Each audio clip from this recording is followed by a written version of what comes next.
Hello again. This video will cover exception handling in C++, ways that we can handle when a program goes wrong without having the whole thing crash on us and tell us nothing about what's going on. In our first exercise, we're going to make a class called foodItem. It'll have a private attribute called temperature, and if the temperature is ever set above a certain threshold, we will throw a runtime error exception. This exception comes from the standard library, and let's see what happens when we throw this exception. So in my new file, we'll call this one fooditem.cpp. The class called fooditem. Here are my instructions, so I have them. Okay. I need a private attribute called double temperature. I suppose I want to have a fooditem constructor. We'll just leave it blank for now. Seems fine to me. And since this variable is private, I need a getter and a setter. So fooditem, sorry, not fooditem. This is going to be double get temp. So we'll return the temperature. We also need void set temp. Temperature equals T, which will be passed as a parameter. Okay, simple class. Just one attribute that we have to worry about. But here's the thing. When we set the temperature, we want to see what happens if it goes beyond a certain threshold. So what we can do is we can say, okay, let's have a file. We'll call this one be constants.h. And in here, we'll just say that int threshold, temp threshold equals 100. So if anything's over 100, we have a problem. So now I can include constants.h. The reason I'm doing it this way is because you do want to separate such constants from the rest of your program. If I only use this temperature threshold in fooditem, then it would be fine to leave it in here, but maybe there's some scenario where I actually need to know what this temperature threshold is elsewhere. So in that case, I'll leave this in this constants file. So now that I have a temperature threshold, I'm actually going to change my setTemp function to say that if T is greater than the threshold, then we'll do something else, which is, first of all, we need IOStream. And what we're going to do is we're going to throw, and you can see throw is a keyword, and it means to raise an exception. The exception I want is a runtime error exception. The parameter for your runtime error exception is the message you want to show up. Just say, too hot, as an example. Now let's grab a make file first of all. That would help. Grab me a make file from last time. Let's make a new make file. Here we just have main, and we're going to have fooditem, and we'll call this food as our executable. Sounds good to me. Let's make our main.cpp. Here we will include IOStream int main. Now let's make a fooditem f. f.semp temperature, let's say 30. cout f.get temperature. So if we've done everything correctly so far, this should work fine. There should be no errors. It should just be okay. Let's make sure that's the case before we proceed any further. Problems. Fooditem is not declared. Well, yeah, it would help to know what a fooditem is. So if I have fooditem.cpp, I guess I have a choice of either I can separate this into two files, or I think what I'm just going to do is I'll do this. And we will include fooditem.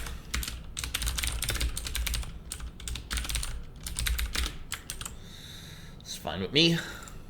It's clear. Oh, it looks like I forgot to use the standard namespace, so let's do that. Okay, make. What do I got now? Threshold is not declared in this type, in this scope. I think the issue here is I haven't properly included constants.h. It should show up though, right? Oh, and also I named the functions wrong. It's get temp and set temp, and I wrote the whole thing out here. So it's get temp and set temp. But there's a problem, which is int temp threshold is this. And over here, I didn't call it temp threshold. There we go. All right, fix some names. So now our names should be correct. Clear it all up. Make run. Okay, 30, which is the temperature that I'm expecting. But what happens if I go back and I say, actually, set the temperature to be 101? Oh, what happened? Aborted. So here we see that terminating the program happens after we throw an instance of a runtime error. And there's a function called what, which is what was the problem, and I said the message was too hot. And so that's what we see pops out. Note that this is a lot better than what you might see in some other instances of errors, which may say something like segmentation fault core dumped and no other information. Here I can explicitly say the error is it's too hot, and anything else that might be useful for somebody working with this program. But this is just a simple first example of how we can use a runtime error. There's a lot more that you can do with it. So what else can we do? Well, in our next exercise, we're going to make a class which is an overcooked exception, and it's going to inherit from runtime error. When the food item temperature is too high, we will catch, throw, and catch this overcooked exception. So let's make clean, first of all.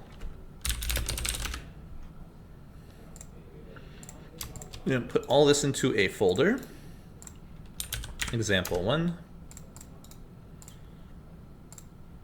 And then take all this. Let's make a new folder, example 2. We're going to dump all these inside. Oop, there they go. Okay. So we want a new class, which will be called overcookedException.cpp.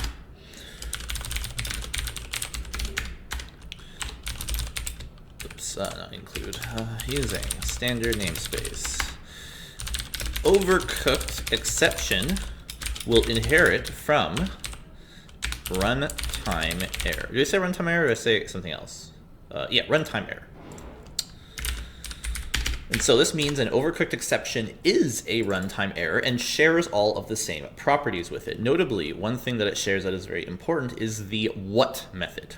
So when we create our overcooked exception, first let's make sure this is public, we want to call a constructor, and now we need to figure out how to build this constructor. Well, the parameter for this is a string message, and now we are going to need to use the runtime error constructor and pass this message in order to build our exception. So now that we have an overcooked exception, we can call that instead of a runtime error.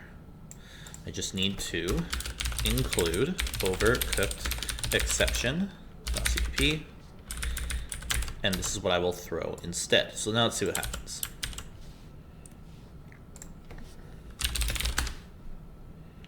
Okay, so now instead of throwing a runtime error, I'm throwing an overcooked exception. And this can help to figure out exactly what went wrong besides just saying something went wrong while it was running, so I can be more specific.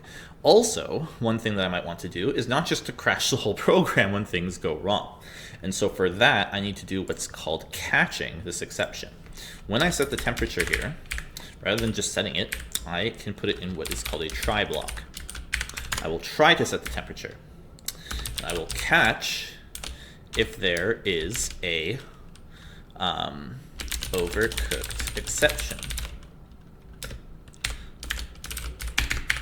Now, right now I don't know what an overcooked exception is, so I need to include that. Oh, actually, no, I do. It's part of food items, so I do know what it is. And then, when an overcooked exception happens, I have to decide what to do with it. So, given this exception, I suppose I can pass it as a reference. I think is. I have to double check if a reference is necessary. I don't think so, but how about I leave this here? We'll test it and then see what happens. Actually, I think I just make this and then we'll tell me if that was right. Is that okay? Can I do that? Okay. So now I have a exception. Something went wrong. So what should I do? I can say, for instance, caught the error. The error was, and the error specifically is e.what. What being the name of the thing that went wrong. So let's see what this looks like now. Make run. Caught. The error was, well, this obviously didn't work out. The error was a bunch of gibberish here. Why did that happen? Probably because this has not been set up correctly.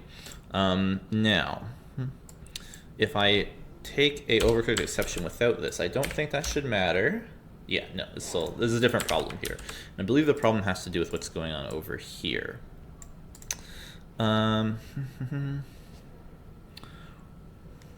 So I think it has not been correctly setting things up. Now, when I throw the overcooked exception too hot, let's see here. The error was, and it doesn't give me the error, it gives me this value, which is probably an address if I had to guess. So one thing that we may want to do is we want to take a look at runtime error and make sure that we're constructing things properly. So let's see what this error looks like. Okay, so runtime error, things that we throw as exceptions. The constructor is a reference to a string. Ooh, so this may be the problem, is we are, when we are building our overcooked exception, we are just taking this string here, and now it's possible that the string that's been put here has been lost in memory. Let's see if we can figure out the best way to handle this. Now, what if I throw a new overcooked exception? See if that changes anything.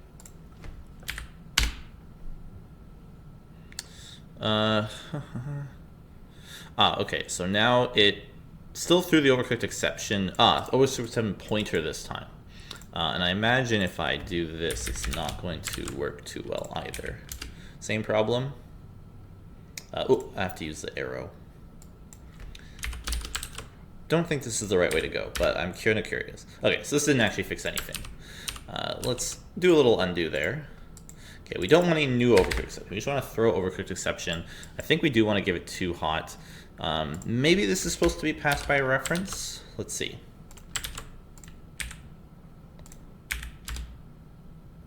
Nope, it was definitely not happy with that because I'm passing just a straight up string.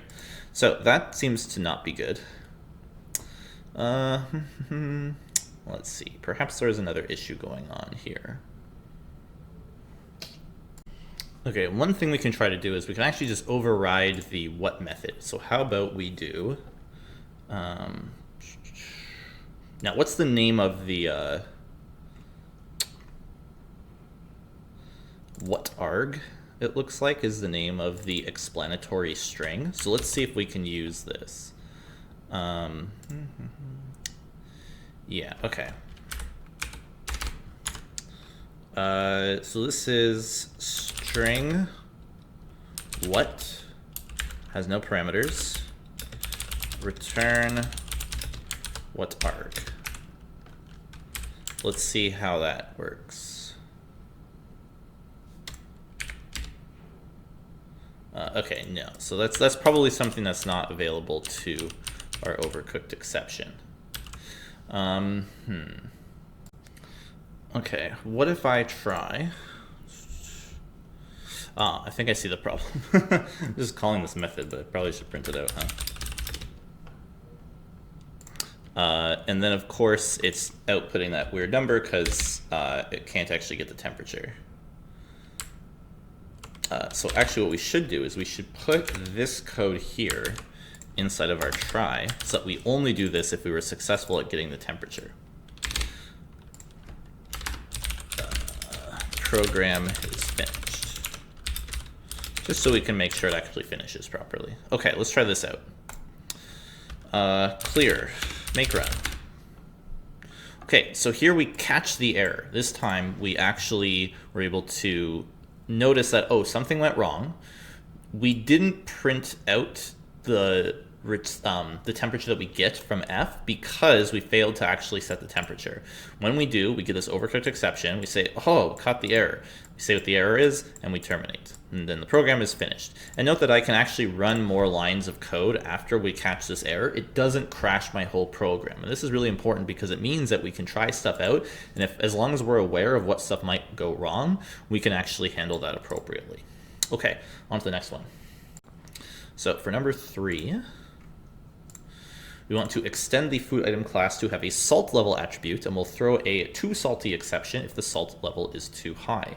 Make sure your too salty exception has a what method. So this time we'll actually have a what method for our too salty exception class, which means we'll probably need to add an attribute to it. Okay, let's clean things up. Okay, clean. We will grab this stuff, copy, close it all up, and go to example 3.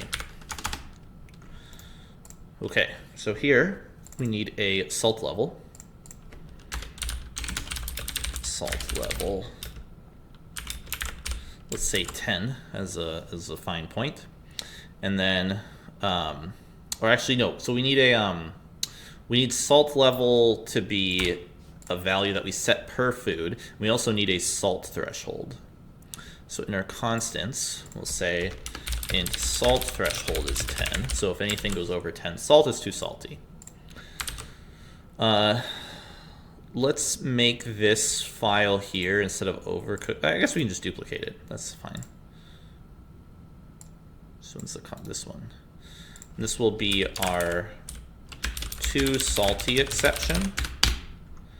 So here we have too salty exception.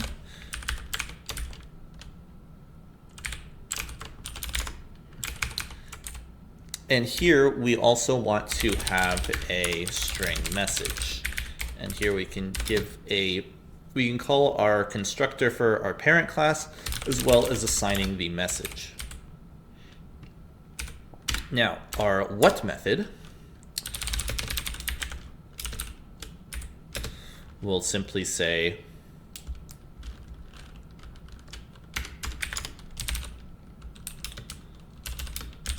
too salty exception raised, and then return the message. Okay, so here's our too salty exception. We'll need to include this over in our food item. Too salty exception. And now we need some methods to set and get the salt. So, int get salt, return salt level, void set salt, given an int s, and now we will check to see if s is greater than the salt threshold. We can throw a too salty exception.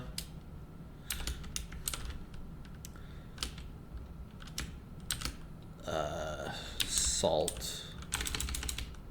So we got int s over plus cast to string salt threshold. So this way I can say salt over 10. Otherwise, salt level equals s. Okay, so now we can throw salty exceptions if our food's too salty. Let's go over here and try to set our salt up. So we try to set the temperature. Let's set that to a more normal number. And let's try to set the salt. Okay, so we'll set the salt. First, let's try doing everything where it should work. So say 6, get the salt. Let's see what happens.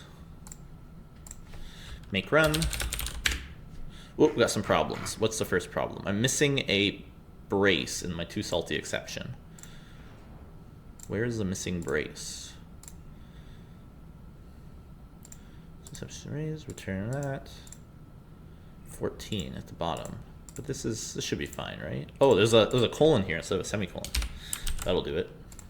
Clear it up, make run again. Now what?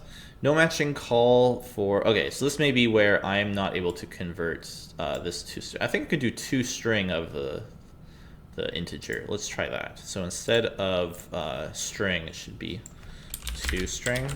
Let's try that. Okay, there we go. So let's get a little more verbose output so we can actually see things properly. Temperature set to this, and then here salt set to that, just so we can see what's happening.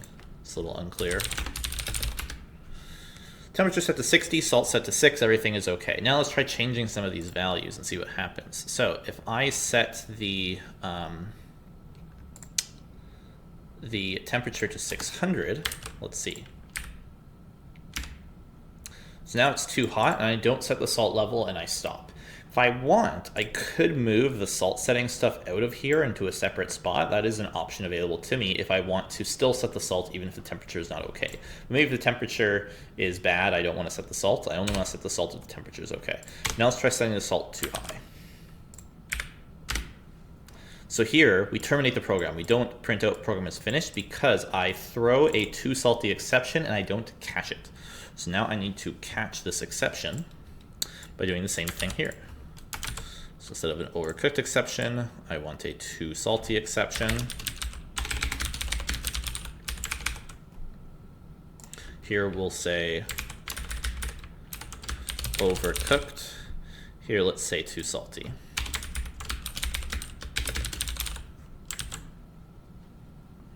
Let's see what happens. So temperature's at 60, too salty. The error was too salty exception raised, salt over 10. And now we have the ability to customize all these error messages and give a little bit more information about why things didn't quite work out. All right, I believe that's everything we're looking for. On to the last exercise. Okay, in this final part here, we're going to have a food item constructor that creates a new food object by using user inputs for temperature and salt. Use try-catch blocks to handle exceptions. Handle exceptions in the main program with a single try block. Okay, so let's go back, make clean, grab all this into exercise 4.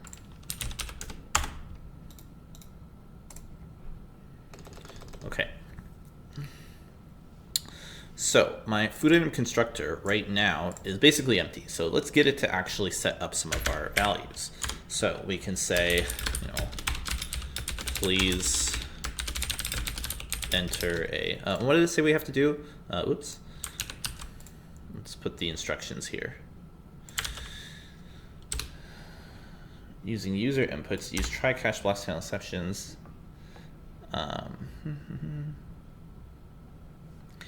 The main program with a single try block. So right now our main code already has a single try block, so we're okay there. But let's see what happens if, please enter a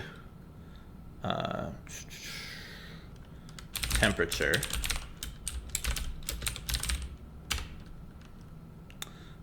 cin temp. Please enter a salt level. Let's put in salt level. Now, out of curiosity, what happens if I do bad things? So let's say here that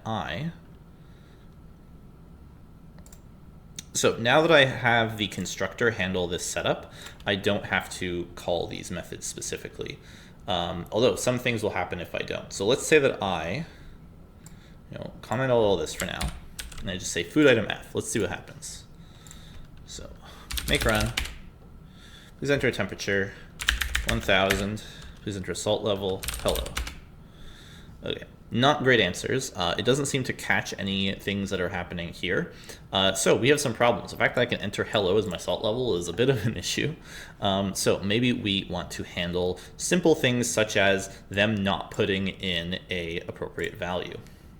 Okay, now we have some functions to help us with this. I believe what I'm looking for is digit, C++. Oh, so this is only for characters. I suppose what I can do is I can check that each character of my string is a digit, and if any of them are not, then I have a problem.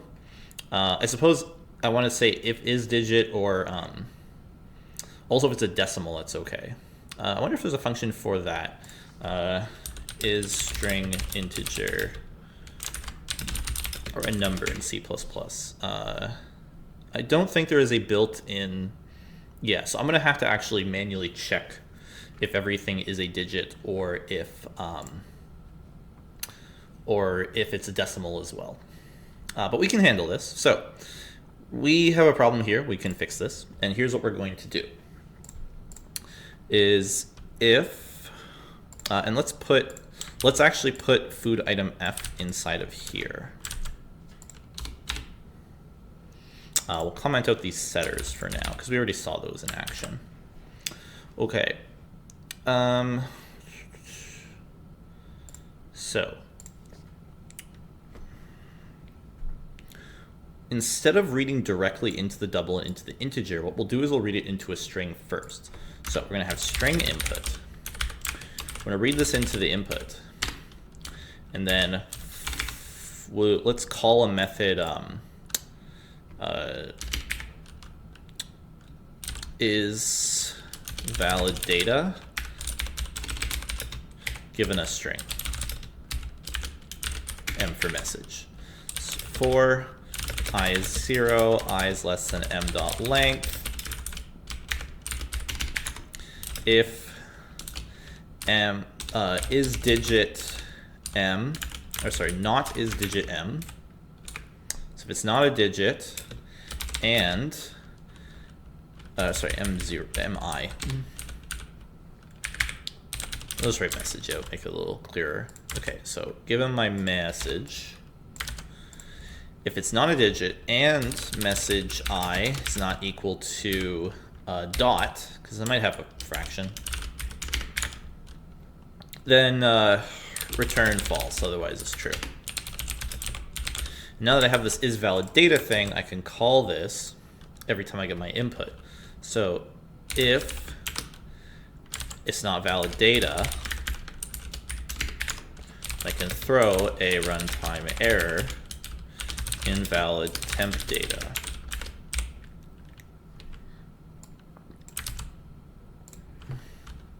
Otherwise, I can do temperature equals, I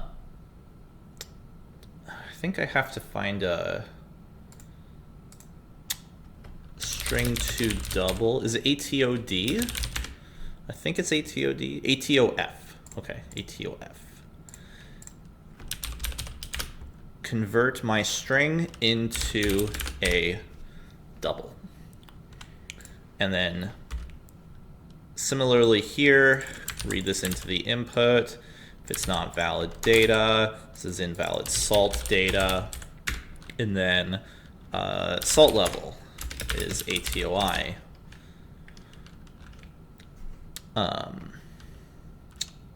My input. Okay, now let's see what happens. Oh, we got some problems. Cannot convert.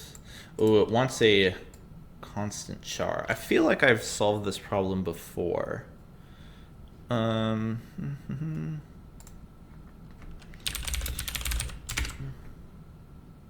ATOI converts to, so there's an error. I have to convert to a C string. Okay, so a little bit of a trick here that I have to use, which is I'm going to take the string input and convert it into a C string so that I can have the right type. Okay, let's try that. So let's say I enter temperature, hello. All right, this is a invalid type of data and I abort. But remember we put this in here. We want to try to catch this. Now, we've already got a bunch of different kinds of exceptions being caught here. It seems like it's not catching our runtime errors. And I can add another catch for another runtime error. Or one other thing I can actually do is just say, you know what, catch anything else. If it's not a too salty exception and it's not an overcooked exception, just say an error has occurred. Please verify your data.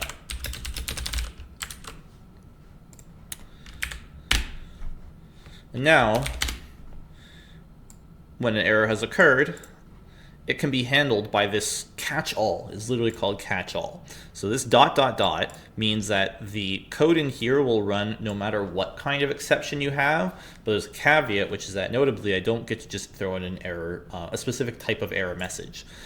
So this invalid temp data, invalid salt data, you can see here doesn't actually show up. So if I want that to show up, I have to actually catch that specific error. But if I don't really care, and I just want to be able to handle like generic errors, you can put in a catch-all that will catch it. Okay, so we make a new food object with user inputs for temperature and salt.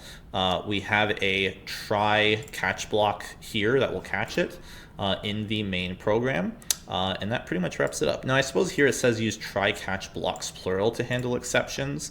One thing that you can consider doing is putting some more of them in here, but you do also want to be wary about putting in too many try catch blocks, because then it can be actually difficult to figure out where the error has actually occurred. I don't think there's anything wrong with putting in specifically a errors inside of here. One thing that you can consider doing is also, in case that they attempt to so in case they are attempting to write in a number here that's too big. So for instance, if so here, if temperature greater than temp threshold, and you can actually put this all in a try. If the temperature is greater than temp threshold, then we throw the overcooked exception. And here's one thing you can try out. So bool, let's block this out just so we can sort of see the different parts we're working on. Okay, so we've got in the temperature. Let's put in a bool valid temp, or yeah, valid temp is fine. We'll assume it's true. And then, or sorry, we'll start by assuming it's false while we don't have a valid temperature. We will hope that we do. Valid temp equals true.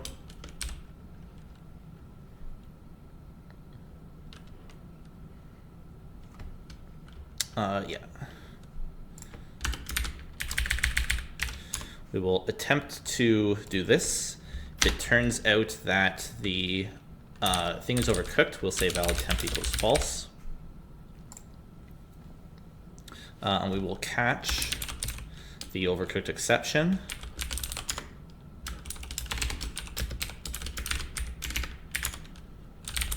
So put e.what and repeat. And here's what is going to happen now, and I guess I can demonstrate it to show it best off. Okay, so let's say I enter a temperature way too big, 1001. Oop, that should not have happened. What did I mess up? Oop, it doesn't look like it recompiled. Make run. Ooh, in fact, it seems to have continued on anyway. Why did that happen? Oops. Oh, okay, I have this backwards. This should be while, let's see. I'm gonna think of my loop logic here. I want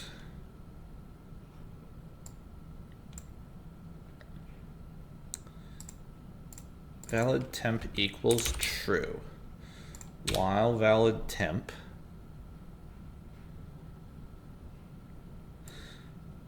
actually, here's what we'll do is we'll set this not here but down here. Okay, I think this is what I'm looking for. And I want these all to be flipped for the sake of explaining what's going on. Let's walk through this little algorithm from start to finish. I don't have a valid temperature yet. I need to put it in. So until I do, we gotta keep going. I don't have my valid temperature yet. I don't even need to write this, I don't think. Yeah, I can just leave that out. I try to set the temperature to be the value that they wrote in. Oh, I need them to write it in again, that's why. Let's take this, put it in my loop.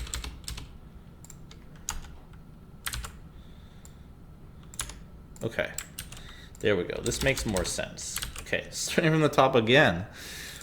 We had a string input. They do not yet have valid temperature data. So until they do, we gotta keep going. We ask them to enter a temperature, they write it in. If it's like complete gibberish, they write the word hello or something, we throw an error and say, okay, that's not okay. However, if they put in a number, but it's too big, then we will see it's over the temperature threshold, and we want to throw that exception and catch it right here. And we say, oh, it's too hot. If we don't throw this exception, then we're good. We're actually just done, and we'll exit this loop. But if we do catch this exception, we'll say, oh, it's too hot, and then we'll have to do it again. So now we should have this all working. Oh, no, make clean, make run. Okay, so if I enter 1001, we say too hot, too hot, too hot, until I finally enter, and if I put like hello or something, the error will occur from the other error. But if I do put in something appropriate, then it'll let me continue and everything will be fine. And so this is one of many ways that you can handle these kinds of errors. You can see our code is definitely a lot longer than before we had this kind of error checking, but it means that you can be somewhat creative about the ways that you handle data and, for instance, ensure that people are writing in stuff that's not gibberish. So the code we have here will make sure that people aren't writing hello for their temperature. And as a practice for your own exercise, I encourage you to try to do the same thing for the salt level. Okay, that wraps up this video. Thank you for watching, and I'll see you in the next one.